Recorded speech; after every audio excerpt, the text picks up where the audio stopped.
voiceamericabusiness.com. The Voice America Talk Radio Network is the worldwide leader in live Internet talk radio.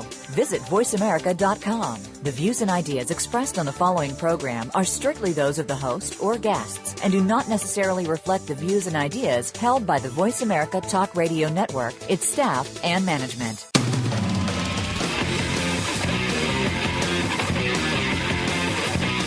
Welcome to Game On Business Talk Radio with your host, Dr. D. Anthony Miles. Our program is not afraid to discuss the more controversial business ideas and topics. Get ready for an unfiltered discussion of problems and solutions that today's businesses, large or small, face daily. Now, here is Dr. D. Anthony Miles. Good morning, top of the morning to you. Hi, this is Game On Business Talk with D. Anthony Miles. We have an awesome show for you today. Get some coffee, have a seat. You're going to want to listen to this show today. Our show today is about resume fraud, and we have three experts that are going to discuss that with us. The title is Resume Fraud, the Perfect White-Collar Crime. One of the things that I found interesting about this topic is I didn't realize how prevalent it was. Let me give you some background information on the problem of resume fraud and some of the things that we're dealing with in some HR departments. The job market is extremely competitive and merciless. Resume fraud is becoming a serious problem. Many human resources directors are seeing this type of behavior in astounding numbers. Now, some of the things that are dealing with resume fraud are from padding, exaggerating, embellishing, but to commit all-and-out fraud is one of the biggest issues of resume fraud. Here's another interesting fact. What is resume fraud? And how is it perpetrated? It's perpetrated through many ways, and our experts are going to talk about that today. One of the other interesting facts is considerable numbers of resume fraud incidents are happening in some big numbers. The cost of resume fraud not only hurts the applicant, but it can also cause harm or financial harm to the organization because they can be sued if the employee has acted as an agent for the company. And if they cause damage with an outside party, the employer can be sued and will be sued in most other cases. So our agenda today is going to be this. Why does resume fraud happen in organizations? How is resume fraud perpetrated? And where is it the most common place to happen?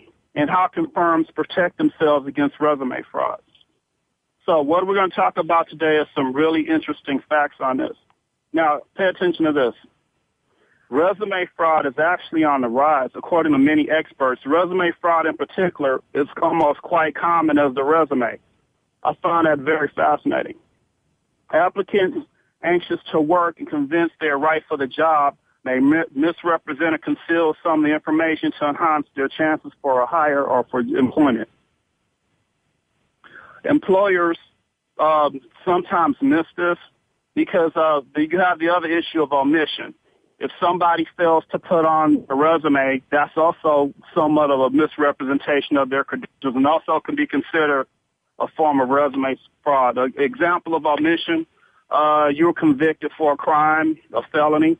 You failed to disclose that. And most applications that you see with companies actually have a box to check that off to let you to screen applicants on the front end, but normally you see that. Now, another interesting fact is that when people apply for jobs, most of the time their applications are standard. So sometimes the company that has that have applications tend to leave out information, and that can further help their due diligence. Now, here's another interesting fact. The situation is very awkward after the employee has been hired and the employee successfully performs the job. So then that creates another problem. If the person misrepresented their credentials in terms of getting the job and then they successfully perform the job, does the company have the right to fire them if they're doing the job correctly? So that's another legal issue.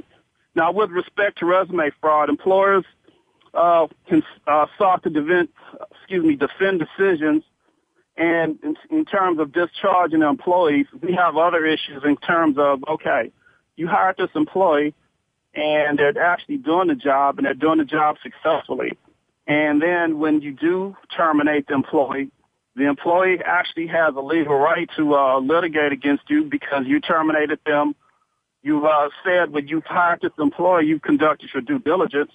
So when you hire the employee and then you turn around and fire them because you found something 4 or 5 years later that conflicted with what they exaggerated their credentials or totally fraudulently said they had credentials, can you legally fire them? Now, one of the issues that I've seen a lot of companies go through is, well, if the guy was doing the job and you hired him and you failed to do the due diligence, all of a sudden you want to fire him out of nowhere. So that's causing problems in terms of creating another legal hurdle for employers. Now, here's another fact.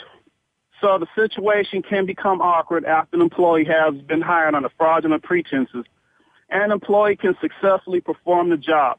Going further, if the applicant's age and the applicant's citizenship and the applicant's credentials have all been fraudulently misrepresented to a company, that may be a legal loophole for some companies. However, some companies, because they have no legal right, or they have to go get legal counsel, considering that if they fire an employee that's actually doing the job, one of the things they have to concern themselves with is, well, what about the rest of the people that were hired?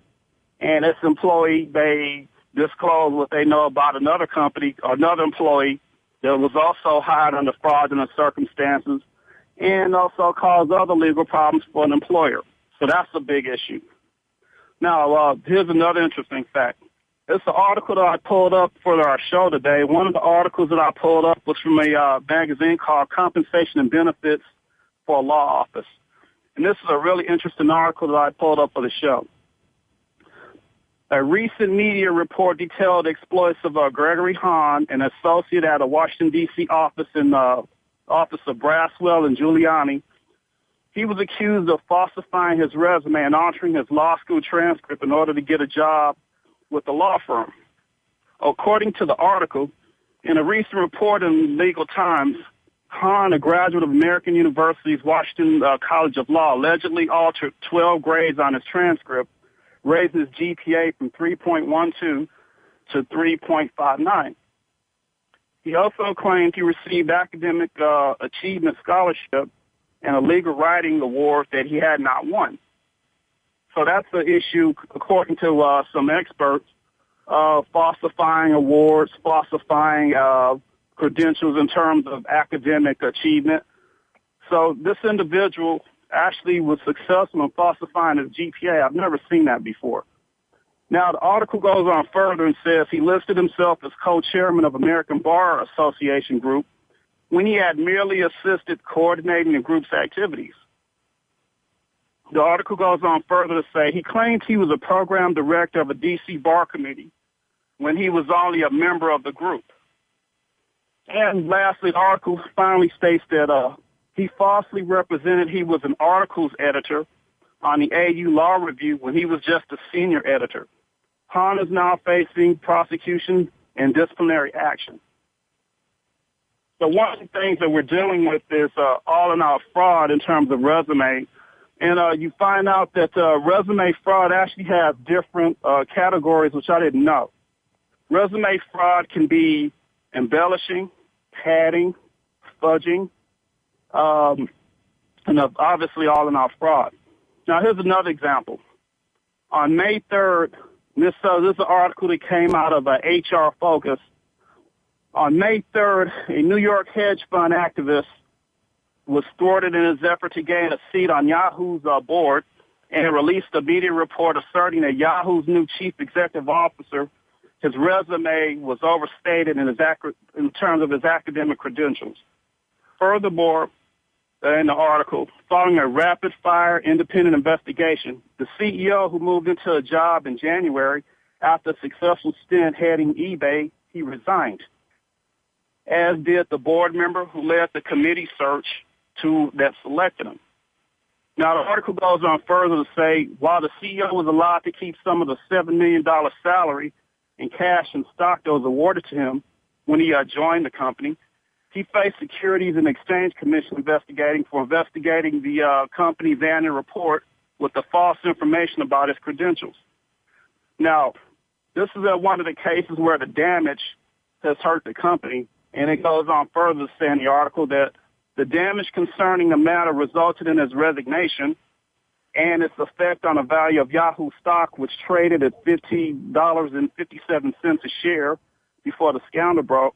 And then after the scandal broke, the stock actually dropped, and the resume scandal actually caused some value for the stock to drop at Yahoo at least by $1 billion. Now, that was one case of that. Now, there's another interesting case. This is an article that came from, let's see, I think the same HR Focus. Now, this is a really interesting case. Recent news covered the resignation of Stephen Wills, a New Zealand Defense Force chief scientist. Now, Mr. Wills resigned after allegations that he had falsified his details of his professional and supporting career. On October 28, 2010, the Defense Force Court of Inquiry found that Mr. Wills was hired after an inadequate appointment process. The decision to grant him high security clearance was flawed. The inquiry was also held after it was revealed that Mr. Wills had made a number of exaggerated comments about his background, including that he had a distinguished combat career and he was a member of the Olympic bobsleigh team. Also, going further, the article describes that in 2005, he was head of the Defense Technology Agency, which advises the military on technology and scientific matters, until he resigned. The Defense Force Lieutenant General said that dumb decisions were made when hiring him. The article goes on further to state that there were some concerns in relation to the recruitment office that contracted to do the reference checks on candidates in terms of providing the checks. They fell short of the standards of thoroughness and due diligence. So in every sector, it seems to be resume fraud has affected HR departments and also cost the bottom line in terms of companies not doing full due diligence. And also, I guess it seems to me that accepting people's resumes at face value without doing a proper due diligence and a proper background investigation. Okay. Now, going further, in 2010, Julia Jose was sentenced to 7 months home detention, 22 hours of community service in order to pay a full reparation. She was convicted of 21 charges of defrauding her employer for $54,000. She was employed as a financial manager and had been recommended by a recruitment agency, and she was claimed to have held a MBA and other degrees. Going further, shortly after appointment to the chamber, frustrated with her poor performance, they contacted the recruitment agency. The Chamber of Commerce alleged that Ms. Jose did not have a rudiment understanding of accounting. After some investigation, it was discovered that Ms. Jose did not have the qualifications that she claimed. She resigned, but afterwards it was discovered that she had stolen $54,000 from the organization. Now, after uncovering some of the facts for the show today, it's very obvious we have to discuss this because resume fraud is not just something about exaggerating your credentials. Resume fraud is getting to the point where people are all and out misrepresenting their credentials and actually lying on their resume to get jobs. And I just find it quite fascinating that companies have not caught up with the digital age in terms of extracting information from the Internet, doing their due diligence in terms of searching backgrounds, searching credit reports, searching criminal background checks, see if they have any felonies, any crimes they committed. And if you don't do your due diligence, obviously this can lead to obviously disastrous results. Now, there's another interesting article that talked about a young lady was sentenced to 100 hours community service and was fined $10,000 after falsely claiming she had a doctorate degree from the London School of Economics. What was the truth? The truth was this individual had enrolled in the London School of Economics but was never awarded a doctorate. during the hearing, the court was told that this individual believed in her head that she had received a PhD. Prior to her appointment as head of the Immigration Service, she had been acting head of the Department of Prime Minister and Cabinet. Going further, the article also talks about, according to her background, she totally falsified her resume. She was never investigated. There was a background check was never conducted. So this goes further. Now, another interesting article came out in the Chronicle of Education. The Chronicle of Education ran an article on diploma mills, which are fake college degrees, and we're going to do a show on this later on in our episodes. Now, this article stated that they gave a list of fake college and universities that were awarding fake college diplomas. Now, there's also, considering that, outside of the education sector, that resume fraud happens in other sectors as well in terms of the same thing, and it can be worse in terms of the education sector. Now, another form of resume fraud is also now fake college degrees. The Chronicle of Education ran a big expose on diploma mills or fake universities that are issued the fraudulent or fake college degrees. The article also listed the names of the fake colleges and universities that issue the fake degrees. Many universities, after this article came out, conducted internal investigation of their faculty. And as discovered, they found out that 13 to 20% of their faculty actually had fake college degrees and were teaching at the universities. One professor at a big private university in San Antonio, Texas, actually won Teacher of the Year award, had 3 fake college degrees.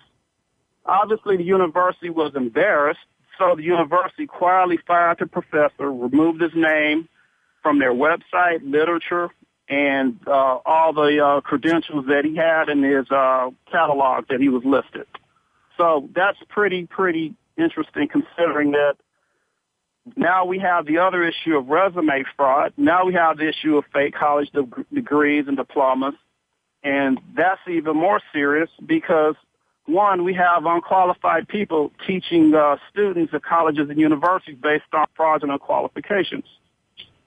Another interesting fact, let me give you some statistics on resume fraud. How pervasive is resume padding?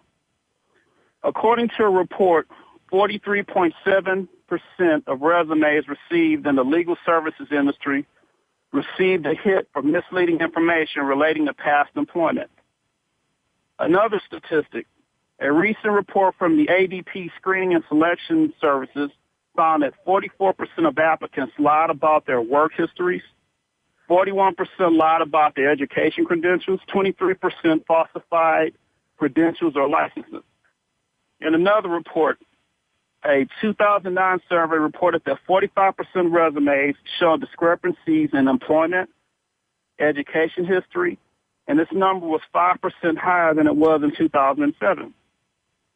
Another statistic, a study of executives found that 40% lie about their education, 35% lie about accomplishments on the job, 25% lie about responsibilities and skills.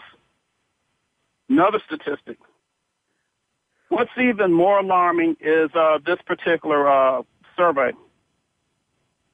College students, a survey of college students in 2006 reported that the survey revealed that 95% will lie to get a job and 41% had already done so. Now, these are college students coming out of graduating, and they're saying 95% will lie to get a job, lie about their credentials to get a job.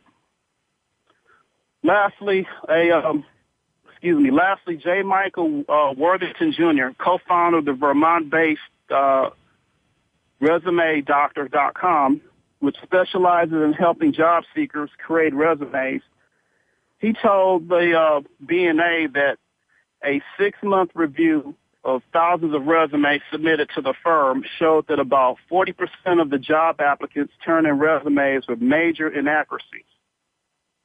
So obviously this is more of a problem than we realize. Here's another interesting fact. There's a legal side of resume fraud, and we touched on this earlier. The legal side of resume fraud is the impact that it can cause employers. Because resume fraud is so prevalent, there's the issue of negligent hiring, which employers are now being sued for. So now employers are being sued for negligent hiring, and that causes issues and that causes cost because they have to be responsible for the employees that they hire. Now, there's another interesting fact. People injured by employees may regard this doctrine as a means of holding the employer, the deep pocket, liable for the employee's conduct and getting settlements after the employee has been found to not have the credentials for the job. So I guess resume fraud actually hurts three parties. It hurts the employers. Obviously, it hurts the individual, and also it hurts the outside public. Now, another interesting fact, employers moreover lose 70 to 72% of the time and compensation awarded to the plaintiffs because there's nothing legal. There are legal fees that can accumulate because of the issue of resume fraud. Going further, now we have the other issue of resume fraud, and we also have the issue of employers being sued for hiring people that was not qualified for the job. So we have the other issue. Can employers use employees' resume or job application fraud as a defense in the employee's claims? In May of 2008, a New Jersey Supreme Court provided some answers to that question. They held a decision, in the 7-0 decision in the Chickadee versus Morris County Sheriff's Office, that despite failure to disclose an unexpunged criminal conviction on employment application, a sheriff's officer could pursue discrimination and a hostile work environment claims against an employer. So definitely we need to discuss this today. Resume fraud is here. Resume fraud is a big problem. Resume fraud is almost as common as the resume. So we're going to have a great show today. We're going to take our first break, and we'll be back. This is D. Anthony Miles with the Game On Business Talk, and we'll talk to you on the next break.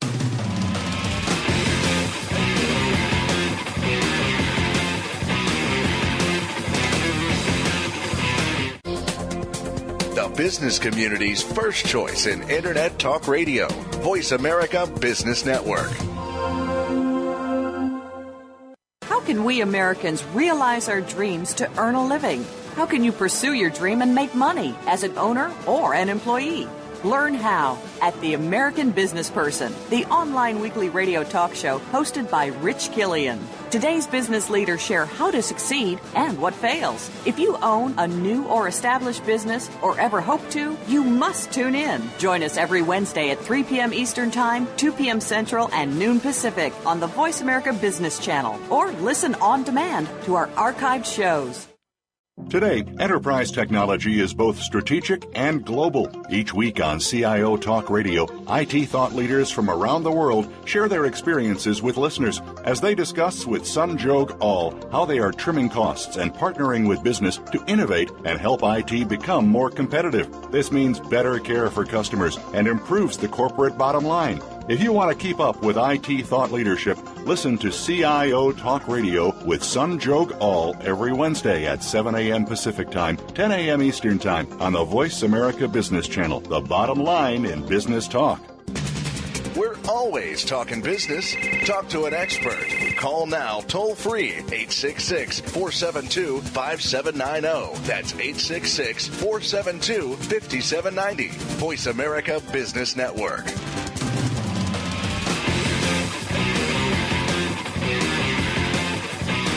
You are tuned in to Game On Business Talk Radio with Dr. D. Anthony Miles. If you have a question or comment on today's program for Dr. Miles or his guest, please call in to 1-866-472-5790. That's 1-866-472-5790. You may also send an email to gameontalkradio@yahoo.com. Now, back to the program. Hi, we're back. This is Game On Business Talk with D. Anthony Miles. Let me introduce our experts today for our show. Our first expert today is Patricia Lenkov. She's founder of Agility Executive Search. She has 18 years of experience in industry experience with executive recruiting and sales. She has an MBA in marketing and management from Concordia University and a BA in psychology from McGill University. Some of the activities that she's done, she sits on various boards, such as board of the Blue Card Incorporated, the Family Advisory Council of Komansky Center for Children's Health at New York Presbyterian Hospital. Also, she's on the New York Steering Committee of the 2020 Women on Boards, and she also serves on advisory boards for Halsey Lane and Holdings, LLC. Welcome, Patricia. Thank you very much. Our second guest is David Lewis. He's president, CEO, and founder of Operations, Inc., a human resources outsourcing and consulting firm specializing in support for small to medium-sized businesses. David has 26 years of experience in human resources and operations management.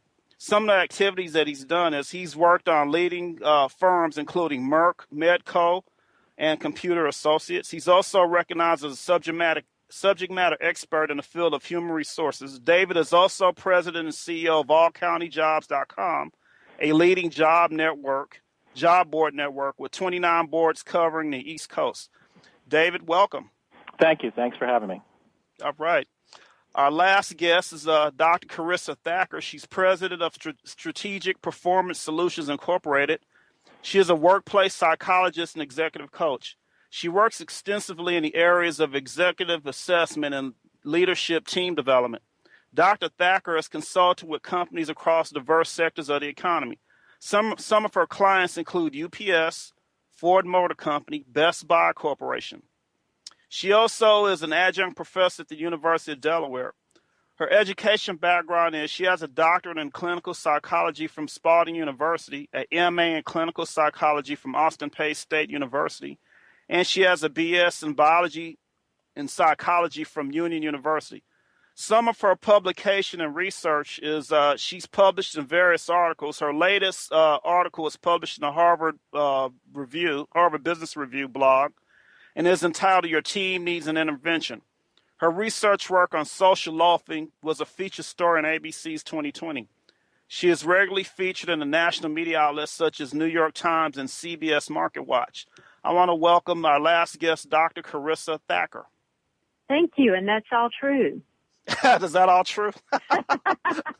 Well, goodness, I'm standing next to greatness with these three experts. I want to start off the show, and you guys can just chime in and come after each other. I want to keep it loose. Why does resume fraud, why is it happening today? Has it been worse than it has been in the past 20 years? What are some of your opinions on that? Well, I'm happy to jump in. I think what you're seeing, and you typically see this in an economic downturn, is that as people wind up in the unemployment market for a longer period of time, they get a bit more desperate and they become a little bit more concerned about whether or not they're not getting opportunities because somehow their credentials are lacking in certain areas. And it maybe comes from the interviews that they've gone on where it's been pointed out.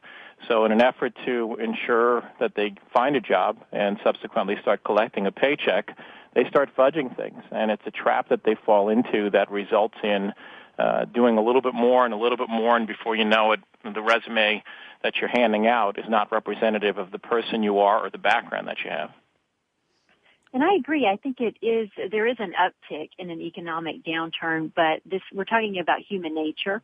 And so given that, I think there is a fairly consistent amount of this, at least as long as I have been in the field. I have been hearing cases of this. So as long as we have human beings, we're going to have a little bit of fraud and an ability to fudge the truth.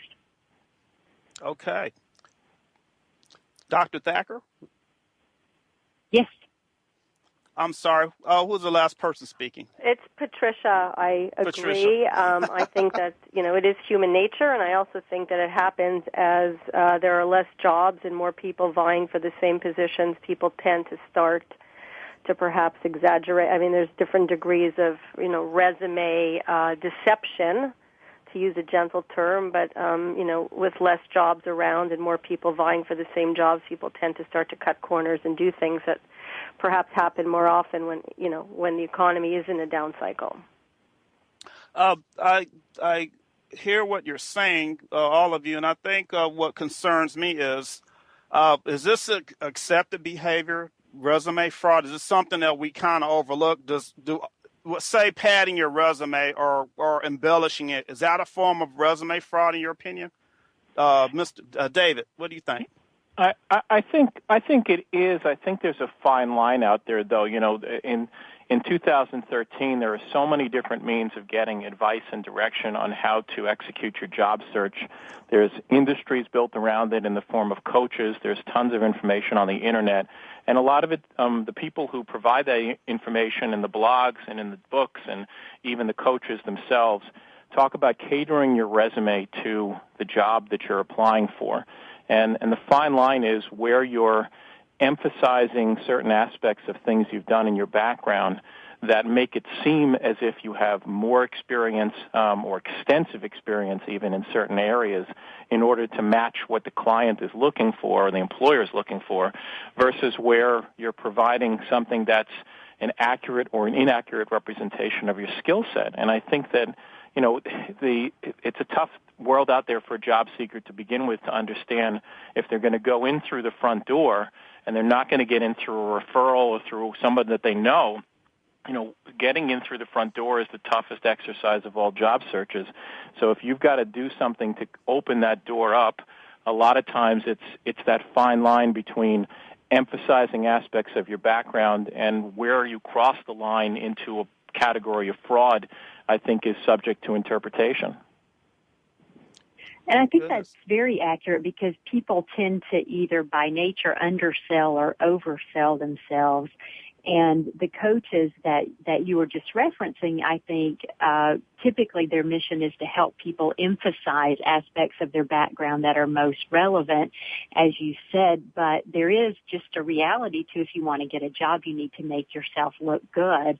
But where is that line between making yourself look good and embellishing or resume deception? And I think that's a difficult question for people to address, because you really do need to sell yourself and not undersell yourself.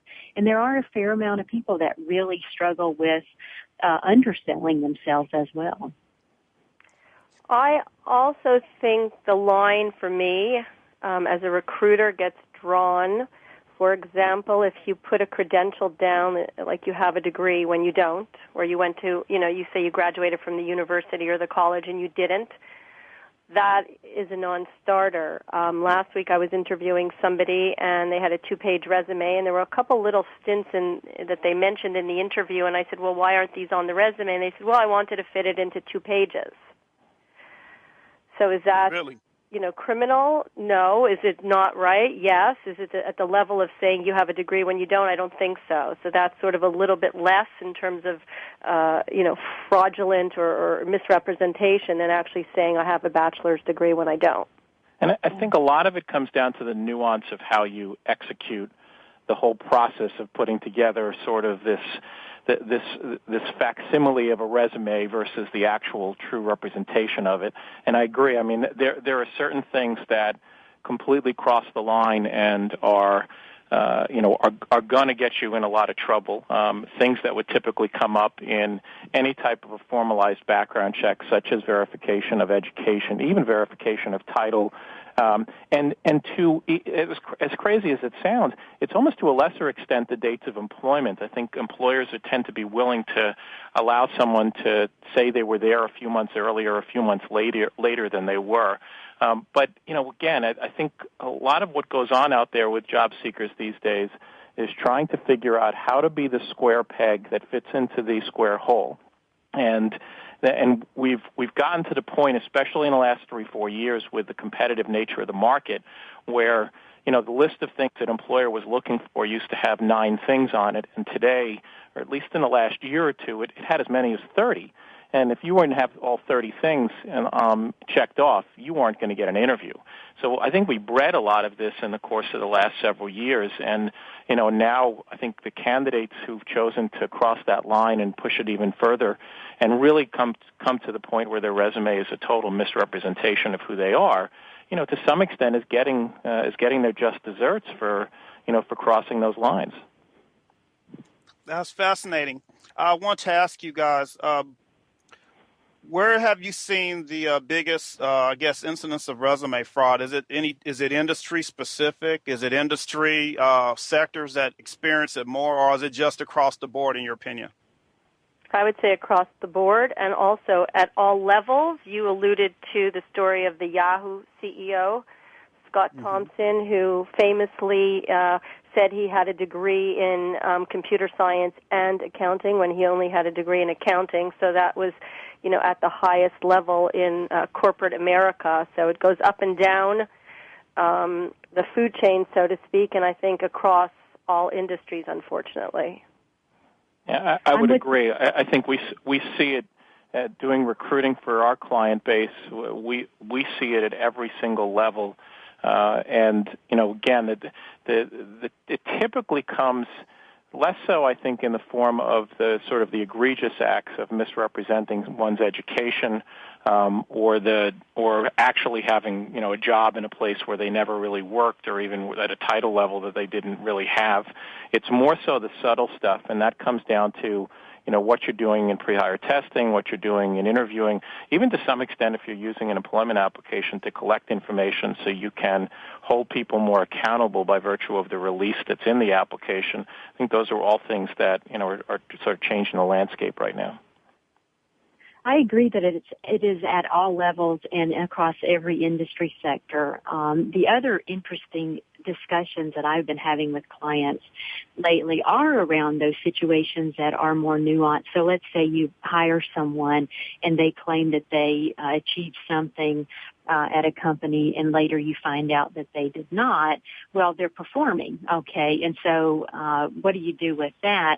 And what I see happening over time is there's an erosion of trust even in those more nuanced cases where you find out something, you're the manager and a person that you have hired who is actually performing kind of fudge and you figure that out later. There's always that lingering question, can I really trust this person? And that's a management dynamic that really does pollute the relationship over time.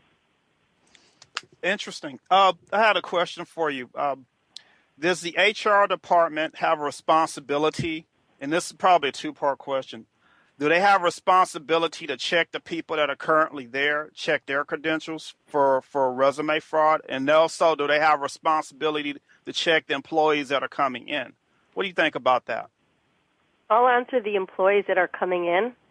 I don't even dare cross the HR with the existing employees, but certainly it is incumbent upon the HR department and the recruiter, if there's a recruiter involved, to verify, check, recheck, go in the back door, the side door, and make sure that what is represented is as accurate as humanly possible to verify. So I think that, that's my modus operandus, and I encourage, any client that I work for to go above and beyond and make sure that everything is checked, starting by the simple degree verification, which is really easy to do. And, there's sort of no excuse not to do it. There's a streamlined approach. You go online, you fill in a couple of boxes, and you pretty much can get a degree verification very quickly. So I think it's, the bare minimum. More should be done, though. I think employers should check people coming in the door for sure. I think when it comes to the existing employee population, the main problem that I've seen over the years, and you can and should do that, but you have to do it thoughtfully, is what happens when you find that a key employee who is a major contributor, well-liked, well thought of, and subsequently you find out because he didn't do background checks 10 years ago, now suddenly you find that they fraudulently represented something. What are you going to do? Are you going to let that person go at that point for that fraud? And most employers will tell you they won't. They'll make the exception. Well, if you're going to make the exception, then what's the point of going ahead and checking all of your current employees' backgrounds after the fact? Because I don't know that most companies want to deal with a situation like that if they find it. All righty. We're going to take a quick break. We'll get back to our last speaker. This is a Game On Business Talk. We'll be back 1 minute.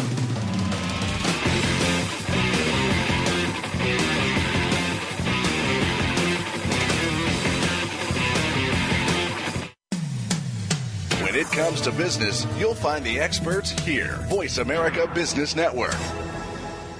If you currently or aspire to serve on a board or work in a leadership capacity for or with a public or nonprofit organization, where can you turn to get the best advice and practices? How about Leadership Matters with Dr. Cheryl G. and Jenny Frumer?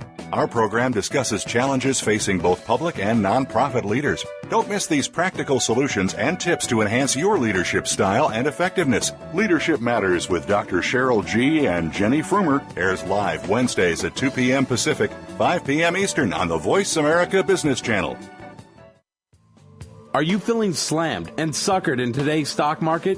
If so, then you need to tune in to Profitable Investing with Jordan Kimmel. Every Thursday at 8 a.m. Pacific Time, Jordan Kimmel will train you in what you can do to beat up the big boys on Wall Street, as well as share his secrets to success so that you can buy and sell like a profit-pumping pro. Grab the bull market by the horns and listen to Profitable Investing with Jordan Kimmel.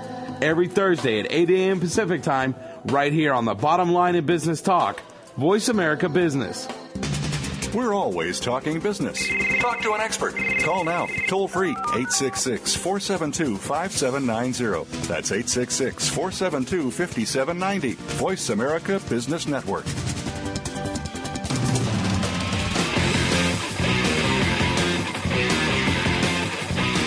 You are tuned in to Game On Business Talk Radio with Dr. D. Anthony Miles. If you have a question or comment on today's program for Dr. Miles or his guest, please call in to 1-866-472-5790. That's 1-866-472-5790. You may also send an email to gameontalkradio@yahoo.com. Now, back to the program. Hi, we're back. This is Game On Business Talk, and we're going to continue our discussion on resume fraud. Our last speaker was talking about why is the last before the break. We talked about, do HR departments have responsibility to check the current employees and also the new employees coming in? And I believe our last speaker was is it Patricia or Dr. Thacker? I don't know. I'll jump in just to keep us moving Please. along. I do think HR departments have a responsibility for that, and I think by and large they do. And like everything else, something occasionally falls through the cracks. And there's also this factor I call hiring fever, which is, you've got, if you're an HR executive, you've got a manager who needs somebody to do X, Y, Z. They think they found the right person. They have good chemistry with that person, and then they want to rush the process. So I think that that's one of the factors that actually happens around the workplace dynamics. But absolutely, I think HR does have a responsibility, and HR does have a responsibility on the interpersonal side sometimes to slow down the hiring fever train as well.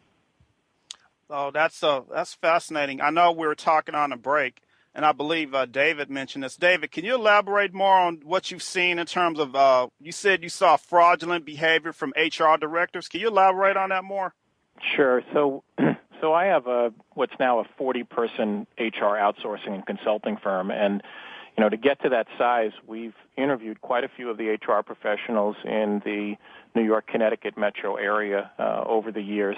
And we've had two instances of individuals in the HR profession misrepresenting specifically their educational background, and in one instance their work background. And, you'd think that someone in the HR profession would understand enough about the process and about the need for integrity, and forget the integrity piece even, just the understanding that most companies, especially in my position, are going to check that kind of a thing. And yet, these two individuals who were very bold and very brazen and very defiant at the beginning when we first pointed these things out, feigning a high level of surprise and disappointment that the information was provided to us incorrectly by a university or by an employer, only to finally admit down the road that, yes, it was a misrepresentation by them. And maybe that's more indicative of the fact that in HR, there is a level of sloppiness to some extent and carelessness about checking this kind of info, and maybe they felt that, we were going to do the same and meet that kind of sort of lousy standard.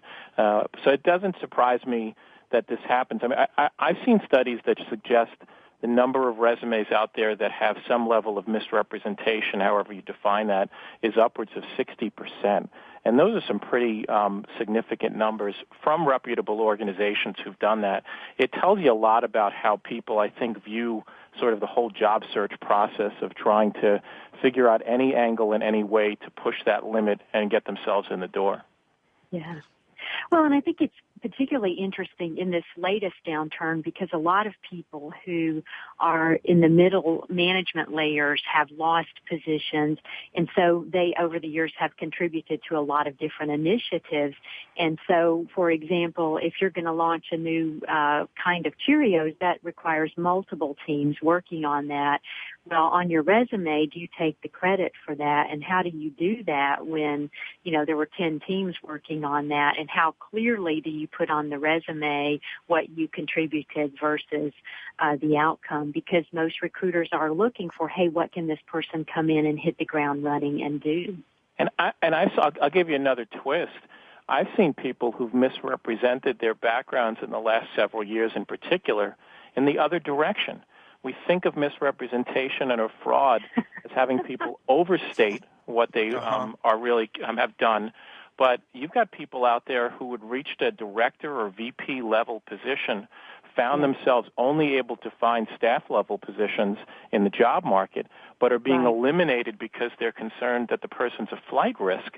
So they dumb down their resume. They minimize the amount of leadership responsibility they had and focus on the staff piece, even going as far as to leaving their title off, just as a way to get employers who are spooked by the idea that a VP couldn't possibly want a staff position. And, and that level of fraud honestly concerns me less than the person who is coming in claiming they're something a lot more than they really are. Here, they're claiming they're a lot less than they really are. So, go ahead. I was just going to say, people have been incredibly frustrated with getting the feedback, hey, you're overqualified. And this, since 2008 has sometimes gone on for a couple of years. And I'm with David from the point of view of I hear that, and are they really misrepresenting themselves? Are they artfully working with a bias against them that we have in our culture and our workplace now? I have not thought that through all the way to the end because, to your point, they are misrepresenting themselves in the other direction. I find that goes back fascinating. To the degree of fraudulent behavior, and if I could elaborate on the group activity that you said, Karissa, that sometimes you participate as part of a project team. It's very easy to exaggerate your role in the project and whether you actually, were leading it or participating or simply listening and following directions. And I hear a lot when I interview people that we did this and we did that, and it's, for me as a recruiter, very frustrating because I'm always trying to refocus people and say, what I did, what did you do, not what did we do. And it's amazing how often people refer to the we, which is a way, of sort of exaggerating perhaps their role in a particular position or project or job. Well, and I think there's a disconnect because when you're working with teams, one of the things you're trying to do is to get them to really think we, but yet when you do go out and try to market yourself, you do need to be very clear about who you are and what you contributed. And also our performance appraisal systems are usually set up that way as well. But I do think that in order to get anything done, particularly in a large corporation, you are talking about an unprecedented level of collaboration, and it really is difficult to attribute credit in some of those environments. So I take from what you're saying, it's a fine line between overstating and understating, as David mentioned, because the way I'm seeing this, and based on what you're saying, is that if someone dumbs down their resume, that's almost as equally as equal misrepresentation as overstating. I think, and the points have been made, but I think to emphasize it, if the market conditions are as such where individuals are out there and are willing and able to perform a job at a particular level, but are doing, are taking the approach of minimizing their experience because the employers are not willing to give them a chance, I have less of a problem with that as an HR professional and as the recruiter for the clients we support than I do for the for the situation where someone overstates their capabilities and subsequently is being given a chance to perform in a job that they really have no business performing. It's one of those things where technically it sounds okay, they're misrepresenting and the other people are misrepresenting in the other direction as well. However, if you're in a climate where you are not given a fair shake because you have achieved something in the past, and you have the ability to artfully work with the bias, I'm with David. I tend to look at that differently, and I have seen many, many cases of that, and I have seen many cases currently in the last few years where people have actually gone into companies and into those roles and performed, and guess what? They started to ascend again because they really did bring those skills and qualifications. But if they had not been willing to dumb it down, or one could say be a little bit more humble as they entered the place, they would still be unemployed. Interesting. Well, I want to thank you for being on the show today. I want to thank our guests, Patricia Lenkov, David Lewis, and Dr. Karissa Thacker. Thank you so much for being with us on a Game On Business Talk. Thank you. Pleasure. Thank you. I have a quote for you today. This is our quote for the week. Bad things that happen to you are only 20% of the situation. 80% of it is how you deal with it. That's from Damon John, investor on the TV show Shark Tank. Well, I'm out of here. Thank you so much for joining Game On Business Talk. I'm D. Anthony Miles, and we will see you next week.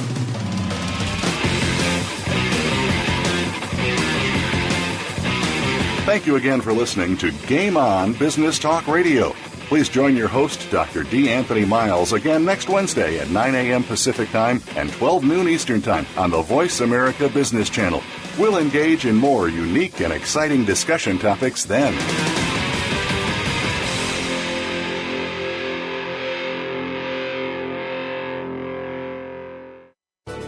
Thanks again for listening to the preceding program, brought to you on the Voice America Business Channel. For more information about our network and to check out additional show hosts and topics of interest, please visit voiceamericabusiness.com. The Voice America Talk Radio Network is the worldwide leader in live Internet talk radio. Visit voiceamerica.com. The views and ideas expressed on the preceding program are strictly those of the host or guests and do not necessarily reflect the views and ideas held by the Voice America Talk Radio Network, its staff, and management.